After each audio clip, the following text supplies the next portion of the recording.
to do is that this is just the beginning point, the movie, and that on the cards that you were handed out, and I have more if you didn't get one, there's a website for the film, but it's also at a certain point after I interviewed 40 people, I realized that I had to stop somewhere or I would never get a film done.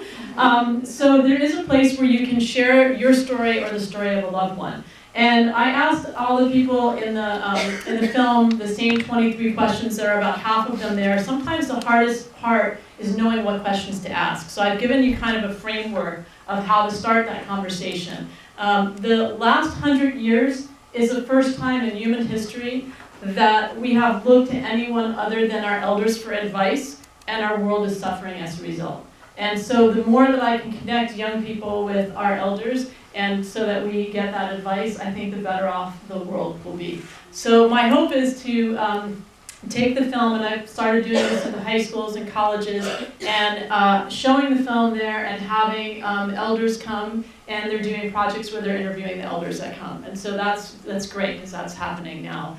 But the film started really from a love of my grandmother. As you saw in the film, at 99, she was still working out at the gym. But I should backtrack just a little bit. When she was 96, she came out from Florida to visit me in California for the first time. She'd never been to California before. And for the next 4 summers in a row, she spent a month with me. And if you know Florida, she left in August and came to California, which was a wise decision, because California is much nicer. And she was an amazing cook. But like all amazing cooks, she never wrote a recipe down. So I realized that if I really wanted to know how she made her incredible dishes, that I was going to have to video her, because she would say it's a pinch of this and it's a handful of that, and I could never figure out quite what that meant. So I videoed her cooking, and that was really the first time that I'd ever used a video camera at all. And then when she was turning 99, or turning 100, she was still 99, I went back with her for a birthday party, and I filmed her at the gym, and just as a throwaway comment, I said to her, "Grandma, can you give me some words of wisdom?" And she said, "Oh yeah, be kind, live life to the limits." And I came back from that trip, and I put together a little 1-minute video of her on her exercise bike, doing her thing and lifting her little weights. And I realized that there was a project, that I wanted to find other people out there in the world that were as much an inspiration as my grandmother was to me. So I sent out an email blast to my friends, family, and I teach at Cal Poly State University in San Luis Obispo, California. I've taught there for 25 years. So I had 1,000 people on my email list that I sent out an email, and I said, "Hey, here's a little link to this video that I put together. And if you have somebody in your life that's as much an inspiration as my grandmother is to me, please nominate them." And I was just inundated by nominations. It was so heartwarming. If I look around this room, everyone in this room, no matter what age you are, has an amazing story to tell if we just take the time to listen. We're so into our devices and everything else that we rarely take the time to really just sit and ask people questions and really listen. And if we actively listened, that would be so wonderful. So I did that for 4 years. I interviewed 40 people. I didn't know it was going to be a feature-length film. The moment that I realized that was when I interviewed Marion Wolf, and she pulled out that number from when she was on the kinder transport at 8 years old that she still had. And I thought, wow, this film I thought was going to be about capturing the wisdom of all these people, but in fact it's that, but it's also about capturing their stories, because those stories are dying off with those people. And as Marion said, who's going to tell the story and how truthful it will be told? And just a side note, Marion and Paul just got back from Germany, where they're 88 now, and they are still talking to students, and they talk to high school students in Germany for 2 weeks. So it's pretty remarkable. They're still doing that. And so anyway, that was at that point I realized that I really needed to make it a feature-length film to get it out to a wider audience. And I started searching out certain people. I felt it was very important to tell the story of Susie Edo Bauman, who was a Japanese-American woman.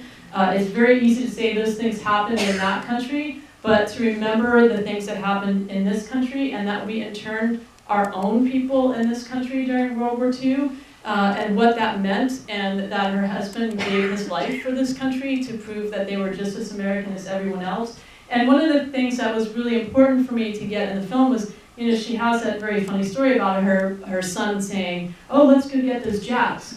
But the punchline is, of course, he just thought he was an American. He didn't even think about anything else. And I think that he was just an American who ended up in a very, sad situation. That footage that was there, that was propaganda footage that our government put together, that the National Archives have, to say how lovely it was that we were putting these people in camps, and the reason for that. So we should never forget that that has happened in our past. So the film kind of switched trajectories midstream, and I think that that's an okay thing to have happen on a project. But it's been really wonderful. We've played in over 125 cities, and we're still going strong. And so if you have a community or a school or something that you want to bring it to, please reach out to me and let me know. Our on the card is also the website, and you can sign up for our newsletter list to find out what's going on with the film and when it'll be out on DVD, which will probably be a year from now. So with that, I will open it up to any questions. Yeah. Do we have two? I was thinking Kyle might actually walk one for you. Okay. They both work? I think maybe. Check, check. Okay. You said that your grandmother, like you would not be the person you are today without your grandmother. Can you tell us a little bit about that, please? Yeah, I mean, I was really lucky because I grew up very close to my grandparents and even my great-grandmother. My great-grandmother lived to be 96. I was 19 when she passed away. So I had that influence of, and we lived with them for a while, and then we lived about 5 minutes away. So basically, we lived with them. And I think that because I had my grandmother's wisdom and it really, just sharing that time with her, I think I learned so much from her. You know, grandparents are different than parents, as you all know. You can have a different relationship with your grandparents. And so even when I moved to California, we would do this thing, I don't know how it got started, but I would call her and she would read our horoscope for the day. And then we would talk about our day and what we were doing. But I always felt like I could ask her anything. She had so many years more than I did of knowledge, and she was so wonderful, and so I could call her up and ask her for advice on anything. And I did, I mean, anything, and it really, I think that was really special, and I'm really lucky. So yeah, that's how she shaped me. And I will also say that one of her key phrases, which I have hopefully lived by, is, it's always better to be kind than right. And if you have two choices, to be kind or not, be kind. And so that is, I think, the best lesson that she imparted on me. She said a little bit about it in the film, but she really did live that. You know, when she turned 100, I think there were about 85 people that showed up to her birthday party at 100. You know, and that speaks a lot of how many friends that she has. She always said, make younger friends. I guess you kind of have to when you get to be 103. And she also had another phrase, that has kept me going to the gym, which was move it or lose it. And so I think of her even to this day, that she was so stubborn, and she didn't start going to the gym until she was 80. So there's hope. And she was kind of the role model. People would come into the gym, and her trainer, they would say to her trainer, you know, oh, I think I'm just too old to do this. And they would say, let me bring you over to our 100-year-old so you can meet her, and then you can tell me if you think you're too old. And so, you know, she didn't do a lot, but the things that she did was really important for her to keep moving and keep active. And I think that that was a real role model for me. Yeah, anything else? Yeah. I just wanted to say that I had at least 3 people like that in my life who lived to be 100 and said, make sure that you have lots of younger friends. But I just wanted to ask you quickly, how stunned were you to come across Seal Bergman, who had the same name as you? Well, so that's an interesting story, because she was one of the few people that I actually did know before I did the film. And I studied with her in graduate school, and she changed her name to C.L. Bergman, like right before I came to school. And so we basically had the same name, because C.L. in French means sky. And we're not related at all. And we became really good friends. And she actually nominated Ed to be in the film, her partner. And because he was a retinal detachment surgeon, and really, I mean, all these things. He had started an art gallery with his wife in Santa Fe, and all these things.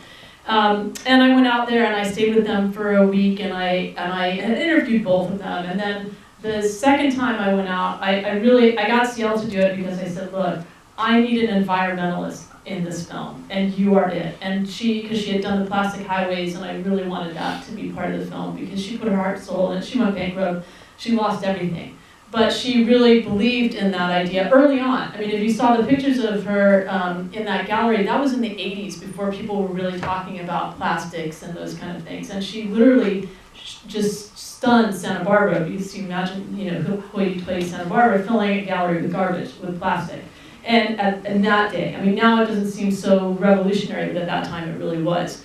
And so that was how I ended up getting her to be part of the film. Yeah, she's pretty remarkable. And unfortunately, she passed away. She was the youngest person in the film, and she passed away a year after I did the interview. So, you know, that is the danger of you get really close to these people. I have 40 new grandparents. Lou Tadone, who does the mozzarella, I go over there once a week to hang out with him while he's making the mozzarella. He's 95 now. If I don't go over there, he'll email me and ask me if there's something wrong. If I'm okay, if I'm feeling okay. Like I have to let him know my travel schedule so he knows, okay, I've gone for 2 weeks, and you know, he'll still email me and see how's it going and stuff. So, and Marion and Paul are, you know, I go there for Thanksgiving now, I'm like one of the kids, and it's just really, I'm so blessed because I think from doing this project, I really do have these incredible, wonderful people in my life. And I will say, I think the biggest lesson that I learned, well, there are two big lessons that I learned from doing the film. One is to really live in the moment more. It's really easy to just have things rush by. Like I'm doing this crazy whirlwind tour, and I just every once in a while breathe it in and say, this is remarkable that this film has done this, and let me just enjoy this moment. Because sometimes we get so caught up, and I have to send this email, and I have to call this person. And I really do take time every day to be grateful for the things that are going on and to just look around and look at the beautiful trees that are changing colors. And I think we're in such a rushed society that we don't do that. And I think working on this film certainly helped me with that. And the other thing is Ciel's piece of advice where she says, you cannot change another person, not one iota. And I have to say, I'm in a great relationship, and there are times where I get irritated and I hear Ciel in my head saying, you can't change another person, not one iota, and it really, it changes my perspective. So I think that's what a wonderful gift that I got from doing that. Yeah. And by the way, on the website, if you look on the Film Stars tab, I picked my favorite quotes from all the people in the film. So if you're thinking, oh my God, I wish I had written that down, you can go to the website, and most of those quotes are on the website. Yeah, so Mike's coming right behind you. I just have to say that I'm fortunate enough to be related to Sky. and I knew Evelyn Ricciuti, and I was very, very honored and pleased to travel from New Hampshire to Florida for her 100th birthday. It was a milestone, and she's such a real person. Honest, true, loving, wonderful cousin. Oh, thank you. Well, and she's still influencing me to this day because the next short film that I'm working on, Abby Justison, who's also in the film, she was trying to take me out for my birthday lunch back last month, and she said, oh, I can't do it this day because I'm going to the high school because she's part of the League of Women Voters, and they're going to all the high schools in San Luis Obispo County, and in California you can pre-register to vote from the time you're 16. So they're doing a whole talk about the importance of voting, and completely nonpartisan, but just that you should vote. And I thought, oh, I want to film that because I think of my grandmother and her talking about, she was born at a time when women didn't have the right to vote. And what a privilege that is, that we as women have the right to vote now, and they never take that for granted. And so the fact that these older women are going to talk to these younger children, students, which is right up my alley as well, that's the next film. So I'm working on that next. And then the film after that will be all about love. Because wasn't it wonderful? I love when Emmy says, and then I met my soulmate. And Bob says, yeah, there's that hot babe at that table. I mean, it's just that, it's so fun to listen to those interactions. So, yeah. I'll take one more question if anyone has it. Otherwise, yeah. Can you just talk a little bit about what the process was like as a first-time filmmaker, assembling the support to get it produced and distributed? Yeah, so the question was, what's the process of, as a first-time filmmaker, making something like this and getting it out there in the world? It took 4 years of filming and then a 1 year of editing. It cost $150,000 to make because I paid everybody that worked on the film with it. I rent my house out through Airbnb. That's my grant money. So you can come up with some creative financing ways to make it happen. And I was lucky because I met Ken Eisen, who is my distributor, Shadow Distribution. I had entered the Maine International Film Festival, and he really loved the film, and he took it on. I'm kind of a workaholic in this way because I'm passionate about this project and this film and the message of it. And so I keep getting it out there. I mean, doing these tours, all of you are here because I'm here, and going to high schools and doing those kind of things. So I just keep pushing it. It's now I have somebody that's doing international broadcasts. They're selling it overseas. I have somebody else that's trying to sell it to Showtime and HBO, just signed with them, so we'll see what happens. I mean, my goal would be, I would love to do it as an episodic series, right? Because there's so much bad reality TV out there. How lovely would it be to have something that's real people that we can all relate to? And so we have a shorter version of it that's 56 minutes, which is what you need for PBS. And I'm pitching it to them as an idea, and also some of the other channels to see, but who knows, we don't know.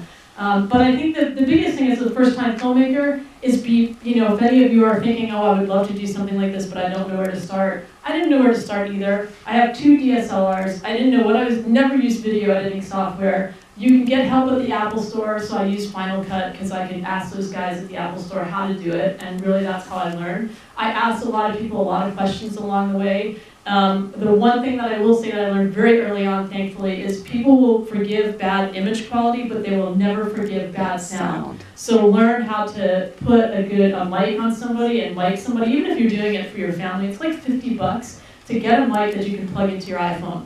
And just doing that will make it so much better. And really, if you look at some of these images that were in the movie, they're grainy, but you don't even think about it because you can hear it. And so that was, as a visual person, that was hard to kind of wrap my head around, but that is the truth.